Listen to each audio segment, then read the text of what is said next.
हाँ जी।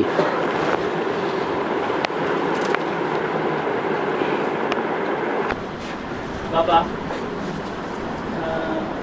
बाप दादा की भी आपस में कभी रूढ़ चलती है। ये कैसे समझना उसमें? बाप दादा और दादा। बाप कौन और दादा कौन? नहीं मालूम है? बताओ। बाप तो राम बाप के साथ शुरू में इसे समझाया गया है बाप तो राम बाप, बाप तो राम बाप और दादा ब्रह्मा। दादा ब्रह्मा। तो जो राम बाप है वो अकेला राम बाप है या निराकार राम और साकार राम दोनों इकट्ठे एक ही हैं? निराकार बाप साकार बाप के बगैर कोई काम नहीं कर सकता। चलो रूह रिहान ही करनी है तो रूह रिहान करना भी कोई काम है या नहीं है? हैं? ये भी तो कोई काम है। तो ये रूह रिहान बाप और दादा आपस में करते हैं। राम बाप की रूह एक बात और दादा की एक ही बात या दूसरी बात? अरे बात एक ही रहती है या अलग अलग रहती है? बाप दादा की दादा कभी बाप की वाणी में इंटरफियर करते हैं या नहीं करते हैं? करते हैं। तो रूहानी में भी दो बातें होती हैं क्योंकि दोनों की आत्माएं अलग अलग हैं। दादा की आत्मा सतयुग में जन्म लेगी, वो संगम युग की बातों को जानती ही नहीं। और बाप सतयुग में जो जन्म लेंगे उन सतयुग में जन्म लेने वाले बच्चों के बापों का भी बाप है, उनको जानने वाला है या नहीं है? हैं? हाँ, ऊंची डायनेस्टी का है तो बातों में फर्क हो जाता है। इसलिए दोनों की रूह रेहान चलती है। बाप दादा को अपनी बात समझाने का पुरुषार्थ करता है या नहीं करता है? हैं? कोई भी दुनिया में बाप होता है अपने नासमझ बच्चों को समझाने का प्रयास करता है या नहीं करता है? हैं? करता है। ऐसे ही बाप दादा भी आपस में रूह रिहान करती हैं। और बाबा कब करते हैं? हैं? कब करते हैं? ये तब तक है जब तक वो कृष्ण बच्चा पूरी बात नहीं समझता है, बाप को पूरा नहीं पहचानता है। अभी तो वो खुद को ही क्या कहता है? गीता का भगवान। वो कहता है मैं ही गीता का गीतापति भगवान हूँ। गीता माता तो है, सारे विश्व की माता है, लेकिन मैं कौन हूँ? मैं विश्वपति हूँ। अरे तुम तो शरीर भी छोड़ गए, अब विश्वपति कहाँ से बन जाओगे? शरीर तो धारण तुम्हें करना नहीं है। तो ये बात बुद्धि में बैठनी चाहिए। और हाँ, कृष्ण जन्म लेने के 150 इयर्स के बाद एक्यूरेट सतयुग शुरू होता है। कृष्ण जन्म लेने के किसके जन्म लेने के? कृष्ण के जन्म लेने। कौन सा कृष्ण? सतयुग का कृष्ण। समझाना है बाबा। अरे गुरु से पक्का पक्का पूछ लो पहले। हाँ, गुरु जी से पक्का पक्का पूछ लो, समझ लो, फिर प्रश्न करो। हाँ, कृष्ण जन्म लेने के 150 इयर्स के बाद एक्यूरेट सतयुग शुरू होगा। अच्छा, उससे पहले नहीं होगा। एक्यूरेट सतयुग है, संगम में नहीं होगा, इनएक्यूरेट होगा। कहाँ से कहाँ तक वो कैसे गिनना है, कब से कब तक गिनना है? एक्यूरेट का मतलब क्या है? इनएक्यूरेट का मतलब क्या है? एक्यूरेट सतयुग और इनएक्यूरेट सतयुग। एक्यूरेट विश्व, इनएक्यूरेट विश्व। एक्यूरेट विश्व धर्म और इनएक्यूरेट विश्व धर्म कब कहें?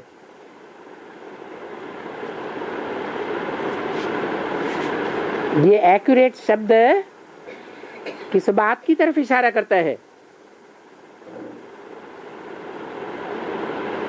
ये इस बात की तरफ इशारा करता है कि 9 लाख जनसंख्या एक्यूरेट सतयुग में होगी। 9वां लाख जो बच्चा पैदा होगा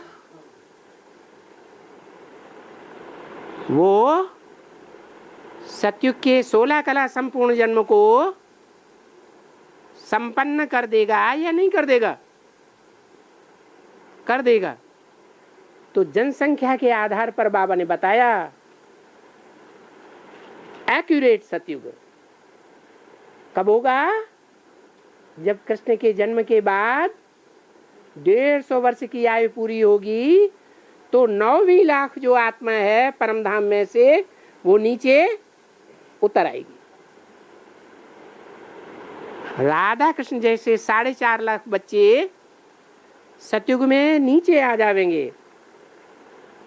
राधा कृष्ण को जन्म देने वाले माँ बाप जैसे बच्चे हैं वो तो संगम युग में ही नीचे उतर चुके होंगे। तो बताया 16 कला संपूर्ण सतयुग की पूरी स्थापना तब कहेंगे जब सतयुग की पूरी आबादी कितनी हो जाएगी? 9,16,108। और बाबा कौन से कृष्ण के 150 जन्म के बाद 150 साल के बाद? बता तो रहे हैं साकार कृष्ण की बात। अभी पूछा ना कौन सा कृष्ण, सतयुगी कृष्ण या संगम युगी कृष्ण? तो बताया साकार कृष्ण की बात है कि वो जन्म लेगा, उसके 150 वर्ष के बाद जो है सतयुग होगा वो एक्यूरेट सतयुग होगा। बाद में 150 वर्ष के बाद कि अधूरा स्वर्ग होगा, है एक्यूरेट होगा 150 वर्ष के बाद। हाँ, फिर अधूरा स्वर्ग रह जाए, वहां 16 कलाएं नहीं रहेंगी। जो भी पहली आत्मा 150 वर्ष के बाद उतरेगी वो 16 कला वाली नहीं होगी, कम कलाओं वाली होगी। इसलिए एक्यूरेट सतयुग नहीं कहेंगे। और 1 मिनट बाबा, शिवरात्रि से जो राजा हुए हैं वो खिलाए जो मंदिर बनाते हैं उनके हाथ काटी डाली। द्वापर युग में ऐसा दुष्ट कर्म नहीं होता है। द्वापर युग में ऐसे तमो प्रधान नहीं होते हैं राजाएं। हाँ, कलयुग में ऐसे राजाएं हुए हैं दुष्ट प्रकृति के कि जिन्होंने जो भी मॉन्यूमेंट बनाए हैं, जैसे ताजमहल, तो ताजमहल बनवाने वाले को ये ईर्ष्या आ गई कि मेरा प्यार पक्का गिना जाए दुनिया में। ऐसा कहीं ना हो जाए कि मैंने जो ताजमहल इतना श्रेष्ठ बिल्डिंग बनवाई है, ऐसी श्रेष्ठ अच्छी बिल्डिंग कोई दूसरा कारीगर तैयार कर दे। हम लोग के परिवार में ऐसे शूटिंग कैसे हुई? यहाँ भी ऐसे हैं, वो सच्चा प्यार करने वाले हैं, उनका रूहानियत का प्यार है या जिस्मानियत का प्यार है? रूहानियत का है। ताज बीबी से जिस शाहजहां ने प्यार किया था वो रूहानी प्यार था या जिस्मानी प्यार था? रूहानी था, जिस्मानी प्यार था। और इब्राहिम बुद्ध क्राइस्ट के धर्म के दाए 33 करोड़ देवताओं में आता है। इब्राहिम बुद्ध क्राइस्ट ये धर्मपिता रहते हैं हाँ, तो लोग 33 करोड़ देवता में आता है नहीं आता है? कितने देवताओं में? 33 करोड़ देवता में 33 करोड़ देवताओं में। आएगा नहीं आएगा? जो इब्राहिम, बुद्ध, क्राइस्ट नाम पड़ता है वो देहधारी आत्माओं का नाम पड़ता है या ऊपर से आने वाली आत्माओं का नाम पड़ता है? हाँ, जो ऊपर से आत्माएं उतरती है, जिस शरीर में उतरती है, उनका नाम पहले कुछ दूसरा था, शरीर का नाम। जैसे क्राइस्ट आया तो क्राइस्ट ने जिसमें प्रवेश किया उसका नाम जीसस था। प्रवेश होने के बाद उसका नाम क्राइस्ट पड़ा। तो क्राइस्ट की आत्मा तो सतयुग में नहीं आती। ऐसे ही बुद्ध, महात्मा बुद्ध, जब परम धाम से आत्मा आती है तो किसी शरीर में प्रवेश करती है। जिस शरीर में प्रवेश करती है उसका नाम पहले बुद्ध नहीं था, क्या था? सिद्धार्थ था। जब ऊपर वाली आत्मा ने प्रवेश किया तो उसका नाम बदल गया। तो जो ऊपर वाली आत्मा का नाम हुआ बुद्ध है, क्योंकि उस आत्मा ने उस शरीर के ऊपर कब्जा कर लिया। तो जिस आत्मा ने कब्जा किया उसी का शरीर हुआ ना। इसलिए वो आत्मा के लिए नहीं कहेंगे कि वो सतयुग में आती है। हाँ, वो धर्मपिताओं ने जिसमें प्रवेश किया, जिनका नाम पहले कुछ दूसरा था, वो आत्माएं सतयुग में जरूर आती है। पक्के सतयुग में नहीं आती, एक्यूरेट सतयुग में नहीं आती। कैसे सतयुग में आती है?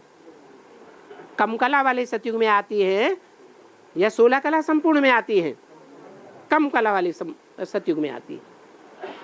और 33 करोड़ देवताओं में हैं? गिना जाता है नहीं गिना जाता है? 33 करोड़ देवताओं में गिना जाता है नहीं गिना जाता है? बताया ना, देवता जो है उन्हीं को कहा जाता है जो दिव्य होते हैं, दिव्य कर्म करते हैं। तो दिव्य कर्म करने वाले कम होंगे या जास्ती होंगे? थोड़े होते हैं। वो तो राजयोगी होंगे या प्रजावर्ग में आने वाले होंगे? हैं? राजयोगी होंगे। प्रजावर्ग में आने वाले जो देवताएं हैं वो टोटल मिलकर के 33 करोड़ हैं। वो 33 करोड़ प्रजावर्ग की आत्माएं हैं, ढेर की ढेर। तो 33 करोड़ की तो बात ही नहीं। और बाबा, योगिनी माँ चंद्रवंशी का पूर्वज है तो है? चंद्रवंशी का पूर्वज है योगिनी माँ। हाँ, तो वो सूर्यवंशी माँ कैसी थी? सूर्यवंशी माँ कैसे हुई? सूर्यवंशियों की माता कैसी? सही बात है। देखो, जब शादियां होती हैं तो शादी कन्या की, कन्या कुल में जब शादी होती है वर की, तो वर ऊंच कुल का होता है या कन्या ऊंच कुल की होती है? वर ऊंच कुल का होता है। अब नहीं समझ में आया? समझ में आया कि नहीं? है? आया ना? कैसे आया? हाँ, जो सूर्य है वो सूर्यवंशी है। सूर्य है वो अत्रि है। त्रि माने तीन। कौन है मुख्य तीन? ब्रह्मा, विष्णु, शंकर। अभी मुरली में क्या आया? न मैं ब्रह्मा हूं न मैं ब्राह्मण हूं। पहला ब्राह्मण कौन है? प्रजापिता है पहला ब्राह्मण। तो वो ब्राह्मण भी नहीं है। कौन? अनुसुईया का पति, काशी माता का, योगिनी माता का जो पति है वो 3 देवताओं में से भी नहीं है। वो अत्रि है, यानी 3 देवता भी नहीं है। देवताएं ऊंची कोटि के या उन 3 देवताओं को बनाने वाला ऊंची कोटि का? तो वो बनाने वाला जो बाप है उस बाप को कहा जाता है त्रिमूर्ति शिव। वो अत्रि है। तो वो अत्रि है सूर्य। और उनकी संगिनी है जिसे योगिनी कहा जाता है, वो है चंद्रवंश से। हाँ, और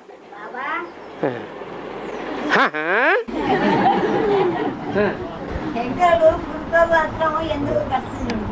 ठीक है भयो हैं? हाँ हाँ, सुना, सभी ने सुना। हाँ, क्या कहते? शंकर जी शेर का अरे हाँ, आओ तुम बताओ। हाँ हैं? शेर का अरे हिंदी नहीं बोलना आता है तो क्यों बोल रहे? हाँ बोलो। शेर का चमड़ा क्यों पहनते वो? शंकर है? शेर का चमड़ा क्यों पहनते? शेर का नहीं पहनते हैं, बाघ अंबर। बाघ अंबर माने कपड़ा, बाघ माने टाइगर। दो तरह के शेर होते हैं। जानवर जो हैं, उन जानवरों में दो जानवर सारे जंगल को कंट्रोल करने वाले होते हैं। एक होता है शेर और एक होता है टाइगर। टाइगर ज्यादा ताकतवर होता है या शेर ज्यादा ताकतवर होता है? हैं? शेर ज्यादा ताकतवर होता है, बड़े मोहड़े वाला, सिंह कहा जाता है, लॉइन। और जो टाइगर है वो छोटे मोहड़े का होता है। लेकिन बुद्धि ज्यादा तीखी किसमें होती है? हैं? टाइगर में ज्यादा तीखी बुद्धि होती है, इसलिए वो मौका देख करके हमला करता है। जहां देख रहा अवसर ठीक नहीं है, स्थितियां परिस्थितियां अच्छी नहीं है, तो वो हमला नहीं करेगा। और जहां देखागा पक्का मौका है, अभी हमला करना जरूरी है, अभी हमला करेंगे तो जीत जरूर होगी, और हमला कर देता है। ऐसा टाइगर जो है वो विजयी होता है जो बुद्धि से काम लेता है, या जो शरीर की शक्ति वाला ज्यादा शक्तिशाली शेर है वो विजयी होता है? बुद्धि से काम लेने वाला टाइगर विजयी होता है। तो जो टाइगर है वो उसकी खाल दिखाई गई है पे ओढ़े हुए, अर्थात वो बबर शेर जैसा पार्ट बजाने वाला बुद्धू नहीं है। कैसा पार्ट बजाने वाला है? हैं? टाइगर जैसा पार्ट बजाने वाला है। पार्ट तो उसका चलता है संगम युग में ही, लेकिन जो पार्ट चलता है, जब से पार्ट शुरू होता है तब से ही वो उछल कूद प्रत्यक्ष होना शुरू हो जाता है, या बाद में प्रत्यक्ष होता है?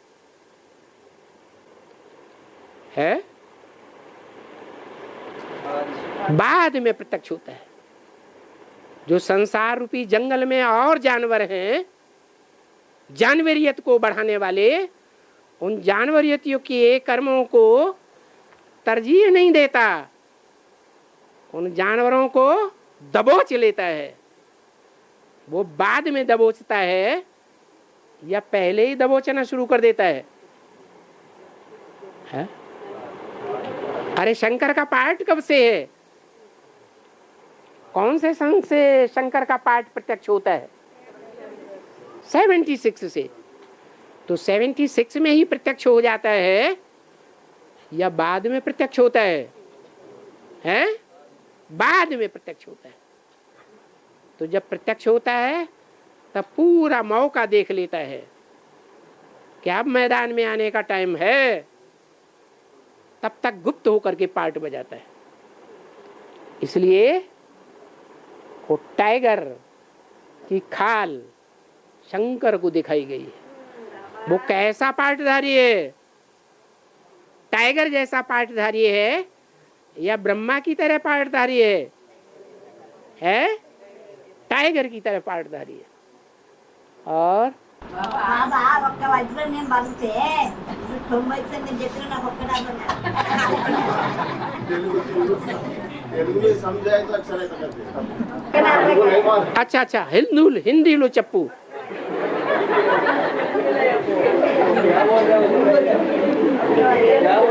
हाँ हाँ माता जी का कहना ये है, हाँ। एक बात बोला बाबा 99 बातें बोले, हमको एक बात भी समझ में नहीं आई है? बाबा 99 बात बोले थे, हमको एक भी बात समझ में नहीं आई। जो हिंदी समझने वाले हैं उनसे समझना, क्योंकि आप बाप के ऐसे बच्चे हैं, छोटे बच्चे हैं। जो छोटे छोटे बच्चे होते हैं वो माँ बाप की बात को पूरा समझते हैं? नहीं समझते।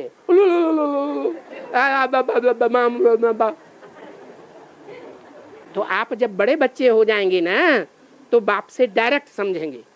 अभी जो लुलु लुलु को समझने वाले हैं उनसे समझ लीजिएगा। और हाँ శంకరుని చేతుల శూలం ఎందుకుంటది డమర్ ఎందుకుంటది है डमरू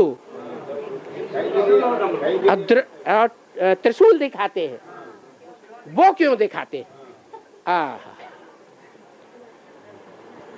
जो शंकर है उसके हाथ में जो बाजा है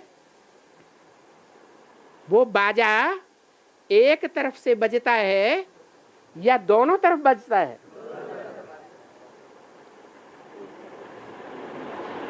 लेफ्ट में भी बजता है और राइट में भी बजता है। लेफ्ट में लेफ्टिस्ट के लिए बजता है और राइट में राइटियस के लिए बजता है। राइटियस हैं देवताएं और लेफ्टिस्ट हैं असुर राक्षस। दोनों ही बाप के बच्चे हैं या सिर्फ देवताएं ही बाप के बच्चे हैं? दुनिया में तो दोनों ही हैं, अच्छे भी हैं बुरे भी हैं। जो बुरे बच्चे माँ बाप के होते हैं उनको रोटी दाल खाने का हक है कि नहीं? माँ बाप से बात करने का हक है या नहीं? माँ बाप की बात सुनने का हक है या नहीं? माँ की लोरी सुनने का हक है या नहीं है? तो विष्णु का बाजा ऐसा नहीं है, कृष्ण का बाजा ऐसा नहीं है जो असुरों को भी सुनने योग्य हो और राक्षसों को भी सुनने योग्य हो। लेकिन शंकर का बाजा ऐसा है जो असुरों को लेफ्टिस्ट को भी सुनाता है और राइटियस को भी सुनाता है। वो असुरों का भी बाप है और देवताओं का भी बाप है। इसलिए उसके हाथ में डमरू है, दोनों तरफ बजाता है। असुरों को भी खुश रखना है और देवताओं को भी खुश रखना है। या असुरों को खत्म कर देना है हमेशा के लिए? है हमेशा के लिए खत्म नहीं करना है। यहाँ तक के संगम युग में भी आसुरी लक्षणों वाले 108 की माला में आने वाले जो बीज रूप आत्माएं हैं उनमें भी असुरों के बीज हैं या नहीं हैं? हैं। उन असुरों के बीजों को भी ज्ञान सुनाता है या नहीं सुनाता है? सुनाता है। और जो देवताई कुल के हैं पक्के सूर्यवंशी चंद्रवंशी 24 उनको भी ज्ञान सुनाता है या नहीं सुनाता है? उनको भी सुनाता है। तो राइटियस के लिए भी उसका डमरू बाजा बजता है और लेफ्टिस्ट के लिए भी डमरू बाजा बजता है। जो राइटियस के लिए बजता है वो मुरली की तान है। क्या मुरली का महावाक्य जब आता है तो पक्का पक्का राइटियस है या लेफ्टिस्ट है? है, पक्का राइटियस। लेकिन वो मुरली का जो पक्का महावाक्य है, शब्द बाई शब्द, वो देवताओं को पहले समझ में आता है। वो मुरली के इशारे देवताओं को पहले समझ में आते हैं या राक्षसों को पहले समझ में आते हैं? देवताओं को पहले समझ में आ जाते हैं, इसलिए उनको ज्यादा अच्छे लगते हैं मुरली के महावाक्य, एक्यूरेट। जो राक्षसों को एक्यूरेट शब्द बाई शब्द मुरली के महावाक्य समझ में नहीं आते हैं, उनको फिर समझाना पड़ता है। देवताओं के लिए इशारा काफी होता है। मुरली का एक वाक्य सुना दिया, वो कहेंगे हाँ हाँ हाँ मेरी समझ में आ गया। जो आसुरी प्रकृति की आत्माएं हैं, कहती हमें समझ में नहीं आया, तो उन्हें समझाना पड़ता है। तो जो समझानी पड़ती है, वो समझानी ज्यादा लंबी हो जाएगी या शॉर्ट में रहेगी? हैं? ज्यादा लंबी हो जाती है, विस्तार वाली हो जाती है। तो जो विस्तार वाली वाणी है, वो भी मंदिर में दिखाई जाती है। शिव शंकर भोलेनाथ के मंदिर में 2 तरह का बाजा होता है। उसका नाम क्या है? नहीं, वो एक ही है, वो डमरू एक ही है। लेकिन मंदिर में एक और बाजा होता है, बड़ा नगाड़ा। वो नगाड़ा, उसमें 2 तरह का बाजा है, एक छोटा होता है और एक बड़ा होता है। क्या? वो दोनों तरह का बाजा है ब्राह्मणों के लिए ही। जो मुरली के डायरेक्ट महावाक्यों को नहीं समझते हैं और कहते हैं हम नहीं मानेंगे, ये तुम्हारी अपनी बात है, तो फिर वो मुरली का महावाक्य सुनाना पड़ता है, ब्रह्म वाक्य सुनाना पड़ता है, जिसके लिए कहते हैं वेदवाणी। वो वेदवाणी का ब्रह्म महावाक्य, ब्रह्मम वाक्यम जनार्दनम जिसके लिए कहा जाता है, वो वाक्य सुनाना पड़ता है। और वो एक वाक्य सुनते ही, चाहे श्रेष्ठ ब्राह्मण हो चाहे निष्कृष्ट ब्राह्मण हो, उनको बात माननी पड़ती है। वो है नगाड़े का बड़ा रूप, जो बोलता है दूं। सुना है कभी नगाड़ा? यूपी में बहुत नगाड़ा बजाया जाता है। क्या? यूपी में एक ड्रामाबाजी होती है, उस ड्रामाबाजी का विशेष नाम है नौटंकी। क्या? नौटंकी। कैसी टंकी? समझ लो पानी की टंकी। क्या? वो पानी से भरी हुई 9 तरह की टंकियां हैं। होते तो पुरुष हैं, लेकिन कपड़े कैसे पहन लेते हैं? हैं? स्त्रियों के कपड़े पहन लेते हैं। वो नौटंकी में 9 तरह की कन्याएं बनाई जाती हैं। अंदर से पुरुष हैं या स्त्री हैं? अंदर से पुरुष हैं रुद्रमाला के, और बाहर से देखने में क्या आते हैं? स्त्री देखने में आते हैं। वो नौटंकी ज्ञान जल से भरी हुई टंकियां हैं, बढ़िया बढ़िया गीत गाती हैं। उन नौटंकियों के पीछे एक जोकर रहता है। क्या? जैसे बाबा कहते हैं, मुरली में बाबा ने सुना बाबा से, बाबा ने कहा 7 शीतलाओं के साथ एक क्या होता है? अरे जब कन्याओं को भोजन खिलाते हैं 9 दुर्गाओं में, तो 7 शीतलाओं 9 कन्याओं के साथ एक कौन बैठता है? कुमार बैठता है कि नहीं? तो वो कुमार होता है दिखाया हुआ, वो जोकर के रूप में दिखाते हैं। क्या? जो करे सो अच्छा। वो जो कुछ भी करता है ना, चाहे अच्छी बात करेगा चाहे बुरी बात करेगा, सब खुश होते हैं, बड़े प्रसन्न होते हैं। तो जैसे सिख लोग कहते हैं ना, जो बोले सो निहाल, सुना कि नहीं कभी? गुरुद्वारे में जाके सुनना। वो भगवान के लिए कहते हैं कि भगवान जो बोलेगा वो निहाल कर देगा। तो ऐसे ही वो जोकर का भी पार्ट है। तो वो जोकर 9 टंकियों के बीच में एक जोकर होता है। ऐसा वहां ड्रामाबाजी होती है यूपी में खास।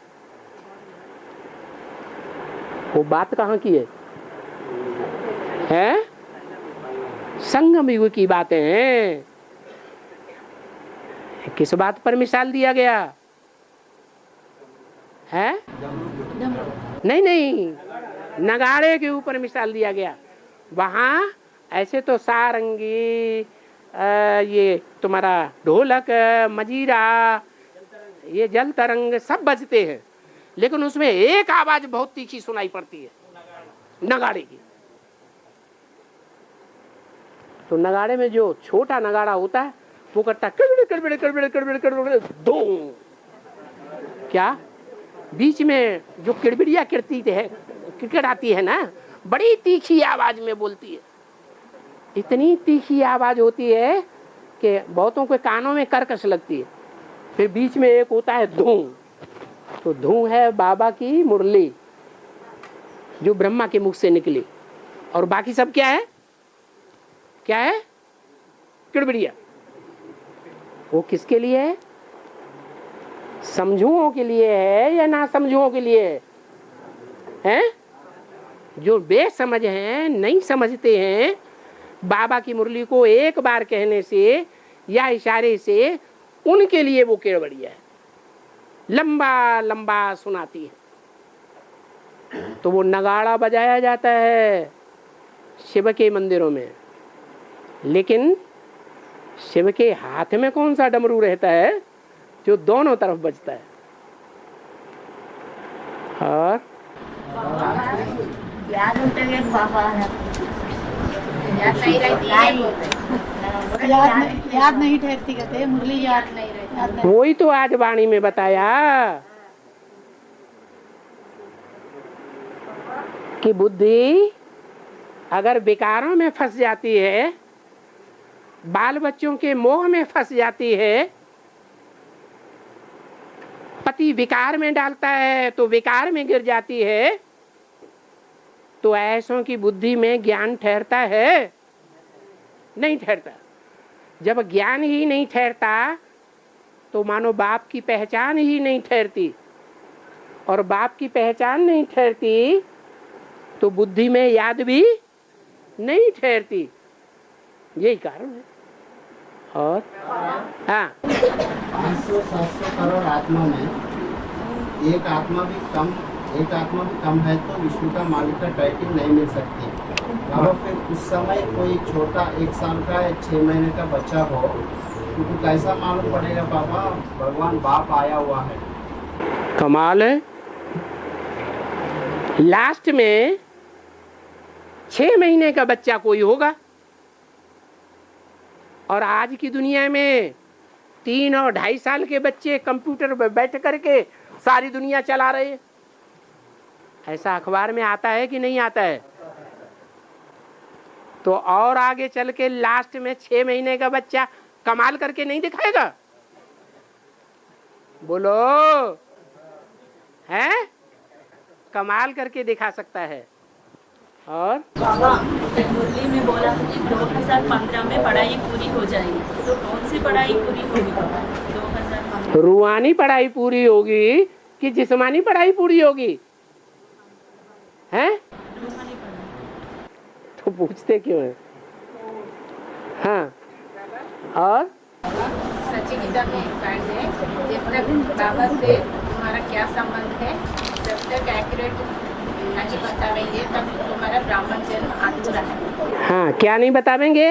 बाप का एक्यूरेट संबंध। बाप से तुम्हारा एक्यूरेट क्या संबंध है? जब प्रश्न पूछा गया तो प्रश्न का जवाब जो एक्यूरेट आएगा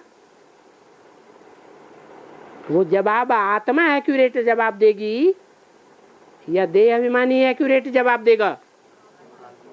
जो आत्मा बन चुका होगा, बाप का पक्का बच्चा बन चुका होगा, परमात्मा का बच्चा आत्मा, वो आत्मा रूपी बच्चे की बुद्धि में 84 जन्मों की बात आ रही होगी कि नहीं आ रही होगी?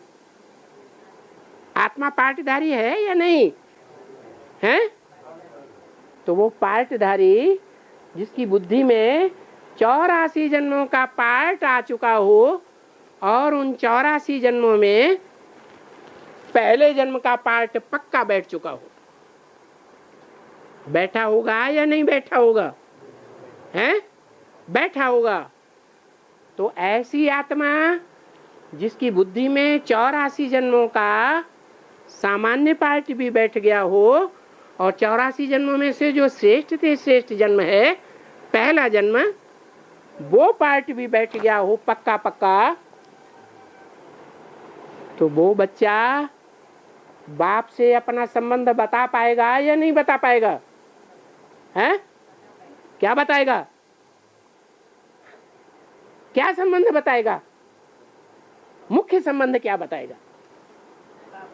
बाप बता, बाप से वर्षा मिला है। अरे बाप है तो बाप किस बात का बाप है? हैं? वर्षा देने वाला बाप है। क्या वर्षा देता है? मुक्ति, जीवन मुक्ति। जीवन मुक्ति में सबसे बड़े ते बड़ी, सबसे महान ते महान मुक्ति का रूप क्या है? लक्ष्मी नारायण का पद, विश्व पिता का पद, विश्वपति का पद। इससे ऊंचा पद कोई भी होता ही नहीं। तो ये विश्व पिता या विश्वपति का संबंध वो आत्मा बताएगी कि मेरा बाप से क्या कनेक्शन है, क्या पक्का संबंध है। क्या बताएगा? मेरा बाप है और मैं उसका बच्चा हूं। और हाँ जी, माता जी का प्रश्न है, 108 राजाएं जब द्वापर में जाते हैं तो उनकी कलाएं तो घट जाती है, तो उनको पावरफुल कैसे कहा जाए? उस समय जो भी आत्माएं, मनुष्य आत्माएं इस सृष्टि पर होती हैं, उनके बीच में वो द्वापर में तो क्या, कलयुग के अंत में भी वो 108 में ज्यादा पावरफुल होती हैं।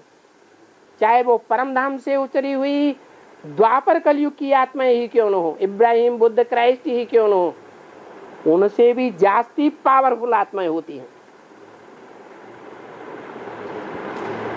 इसलिए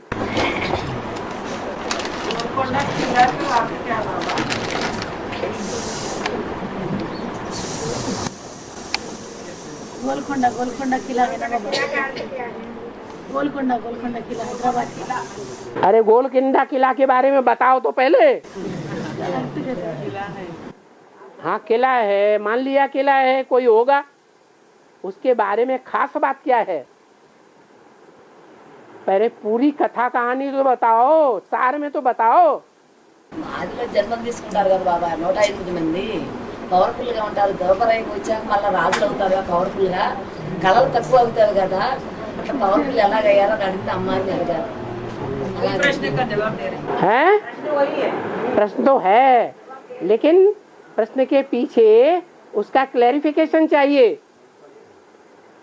क्लैरिफिकेशन क्या दे रहे हैं? उस समय पर जो आत्माएं होती हैं? उस समय पर जो आत्माएं, किस समय? द्वापर में। द्वापर में ఆదిలో 108 మంది జన్మ తీసుకుంటారు కదా బాబా, ఆదిలో 108 మంది జన్మ. अरे गोलकुंडा की बात बताओ। यहाँ अभी गोलकुंडा की बात पूरी होने दो। हाँ है, वो राजमहल था बाबा, राजमहल था गोलकुंडा। हाँ गोलकोंडा राजमहल था। हाँ। वो तानेश्वर का पार्ट भी चला जब। वो तेलुगु में कुंडा माने क्या होता है? तालाब है। कुंडा माने घड़ा, कोंडा, कोंडा माने पहाड़। हाँ, पहाड़ गोल। जैसे तिरुपति में 7 लंबे लंबे पहाड़ गए, ऐसे लंबा पहाड़ नहीं, गोल पहाड़। अच्छा, हाँ, गोल कुंडा है। उसके बारे में गोलकुंडा किला में अंदर में रामदास का बंदी खाना था। रामदास का बंदी खाना है ना। रामदास का बंदी खाना। अच्छा, गोलकुंडा में था बाबा। हाँ, उसका अर्थ क्या है? अर्थ क्या है? रामदास, राम का दास। राम तो रामबली आत्मा हो ही गई, और उनका बढ़िया था बढ़िया दास कौन? नहीं, रामायण के अनुसार बताओ। हनुमान। तो हनुमान जो है वो राम का पक्का पक्का दास है ना। और हनुमान जब बचपन में थे तो बड़े बड़े ऋषियों महर्षियों को वो जेल में बांध के डाल देते थे कि नहीं डाल देते थे? हैं? डाल देते थे। तो वो ही उनका गोल कुंडा हो गया। क्या? ऐसा पहाड़, ऐसी ऊंची स्टेज थी उनकी कि बड़े बड़े ऋषियों महर्षियों को बांध के डाल देते थे जब उनकी बातों का जवाब नहीं मिलता था। ये कहाँ की बातें हैं? इन बातों का फाउंडेशन कहाँ पड़ता है? हैं? संगम युग में पड़ता है। अभी ब्रह्मा की आत्मा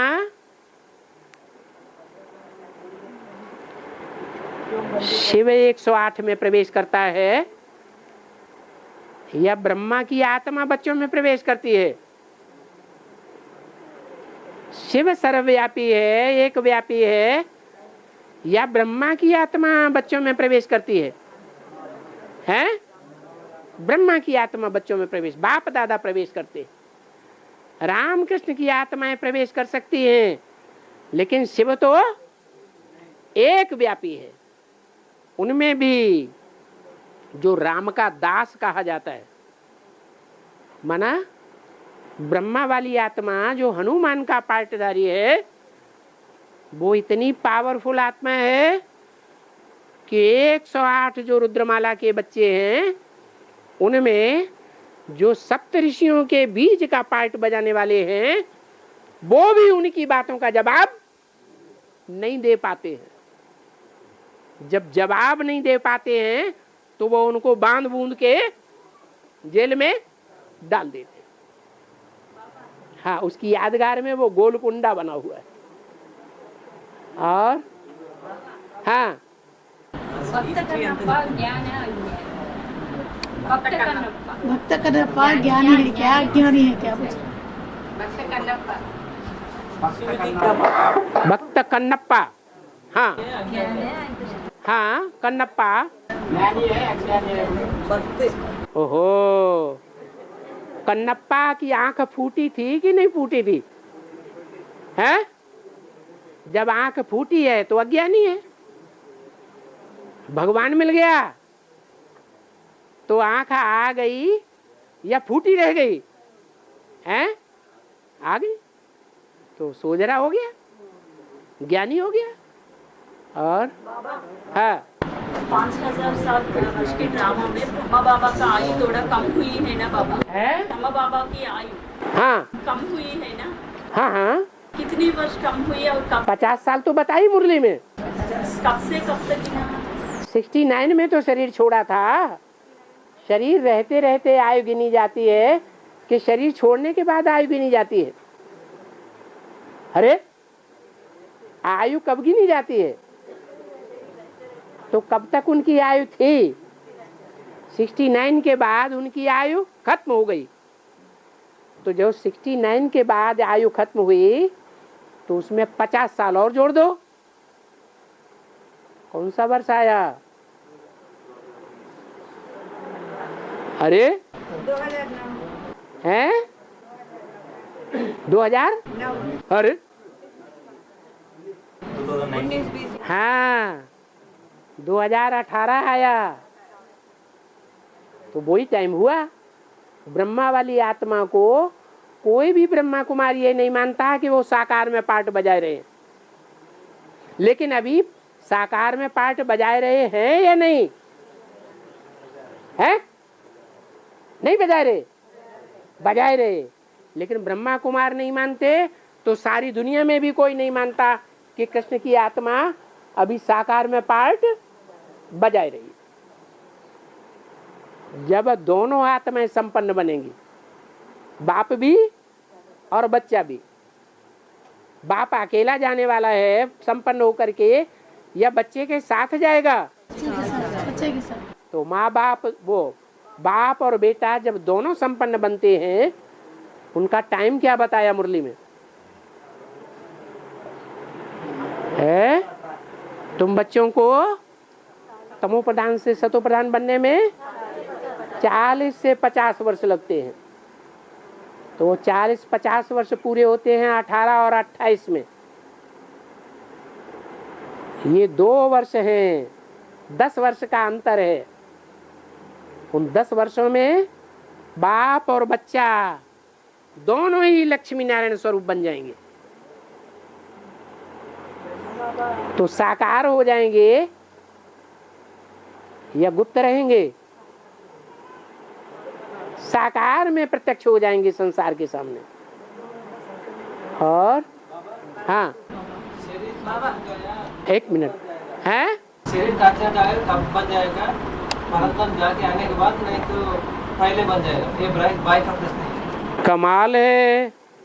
परम धाम में बाप का घर है या नहीं? जो बाप का घर वो बच्चों का घर है या नहीं है? बच्चों का घर है। जो बच्चों का घर है तो बच्चे बाप के घर में आराम पाएंगे या बाहर की दुनिया में रह करके आराम पाते हैं? बाप के घर में जाकर के आराम पाते हैं। जैसे सारे दिन मनुष्य काम करता है, सारे दिन काम करके थक जाता है, तो घर में जाकर के रात में क्या करता है? आराम करता है। रात में रिफ्रेश होता है या सवेरे को उठता है तो रिफ्रेश होता है? सवेरे को उठता है तो थकान दूर हो जाती है। ऐसे ही आत्मा ने जीवात्मा बन करके 84 जन्म पार्ट बजाया, इंद्रियों के सुख भोगे, इंद्रियों के सुख भोगते भोगते आत्मा कमजोर हो गई या पावरफुल हो गई? कमजोर हो गई, थक गई, लथपथ हो गई। ऐसी थकी हुई आत्माएं जब तक बाप के घर में नहीं पहुंचे तब तक वो पूरी रिफ्रेश नहीं हो सकती। वो बाप का घर पावर हाउस है। क्या? Power house. तो पावर हाउस से आने के बाद ही आत्मा कंचन काया बनेगी या पहले बनेगी? बोलो ना, कौन किसने पूछा? आने के बाद बनेगी। हाँ जी। बेसिक थामन ये प्रश्न पूछ रहे हैं बाबा, शंकर में ब्रह्मा का प्रवेशता का प्रूफ क्या है? शंकर में ब्रह्मा बाबा का प्रवेशता है ना? हाँ, का प्रूफ मांग रहे हैं बेसिक थामन बाबा। हाँ, बेसिक वाले मांगते हैं। अच्छा, उनसे पहले ये प्रूफ मांगो कि ब्रह्मा में शिव ने प्रवेश किया, इसका प्रूफ क्या है? मुरलियां है ना ये सब? हैं? मुरलियां है ना ये सब? तो यहाँ भी एडवांस की मुरलियां हैं। एडवांस की मुरलियों के आधार पर जो एडवांस कोर्स है, वो एडवांस कोर्स कोई भी ब्रह्मा कुमार पूरा सुनते हैं तो उनकी बुद्धि क्या होती है? पलट जाती है। में ब्रह्मा प्रवेशता। अरे पहले इनकी बात का जवाब। आपने बात पूछी तो उनके पास जवाब नहीं है। क्या? उनके पास जवाब है मुरलियां हैं, माने ब्रह्मा की मुख से निकली हुई वाणी है। लेकिन ऐसी वाणी तो आसाराम बापू की भी है, मुरारी बापू की भी है, हंसा जी महाराज की भी वाणी है, जितने भी बड़े बड़े महात्मा हुए सब की वाणी है। वो वाणी होना वो प्रमाण है या परिवर्तन प्रमाण है? वाणी होना प्रूफ है भगवान के आने का, या वाणी का कितना प्रभाव होता है ये प्रूफ है? प्रभाव के आधार पर प्रूफ माना जाएगा। वाणी चलाना ये तो सब आए, सब गाय बजा के चले गए, कोई प्रभाव दुनिया के ऊपर नहीं पड़ा, परिवर्तन बुद्धियों का नहीं हुआ। तो प्रूफ है परिवर्तन बुद्धि का, और वो बुद्धि का परिवर्तन जो प्रूफ है वो प्रूफ ये बताता है कि ब्रह्मा कुमार कुमारियों ने पब्लिक की वाणी का जवाब नहीं दिया। ब्रह्मा कुमार कुमारियों में जो गुरु बन करके बैठे हैं गद्दी नशीन, वो अपने जिज्ञासुओं की बातों का जवाब देने के लिए तैयार नहीं है। क्लास में जवाब देने के लिए तैयार हैं? नहीं। वो उसी तरह तैयार नहीं है जैसे दुनियावी गुरु अपने जिज्ञासुओं के सामने गुरु तो बन करके बैठते हैं, प्रवचन तो देते हैं, लेकिन जिज्ञासुओं का मुख बंद करके रखते हैं या खुला करके रखते हैं, कोई जवाब देने के लिए तैयार नहीं। लेकिन भगवान की जो वाणी है वो वाणी हर एक बच्चे की जवाब का, सवाल का जवाब रूबरू देने वाली है। ये प्रूफ है कि भगवान आया हुआ है। कोई मनुष्य गुरु में इतनी ताकत नहीं है जो भरी सभा में अपने प्रत्येक बच्चे का जवाब दे सके। ये प्रूफ है। दूसरी बात ये है कि शिव ने शंकर में ही प्रवेश किया। इसका पक्का प्रूफ है कि शिव और शंकर का नाम साथ में जोड़ा जाता है। कोई भी 33 करोड़ देवताओं में से ऐसा देवता नहीं है जिसका नाम शिव के साथ जोड़ा जाता हो। कोई होता हो तो बताओ, कोई है? कोई नहीं है। ये एक पक्का प्रूफ है कि शिव ने शंकर में प्रवेश किया। शिव एक व्यापी है।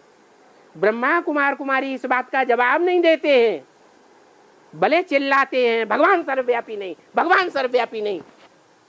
लेकिन जब उनसे प्रश्न किया जाता है सर्वव्यापी नहीं है तो एक व्यापी कहाँ है वो तो बताओ, तो बताते हैं?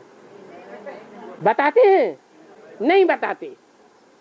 और एडवांस पार्टी में एक एक बच्चा भी इस बात का जवाब देता है कि भगवान सर्वव्यापी नहीं है, लेकिन एक व्यापी भी है, वो हम बताएंगे, बशर्ते 7 दिन तक बैठ करके पवित्र जीवन बिताते हुए हमारी बातों को सुना जाए, साप्ताहिक कोर्स लिया जाए, तो जरूर बुद्धि में बैठेगा कि शिव शंकर में ही क्यों प्रवेश करता है, किसी और में प्रवेश क्यों नहीं करता।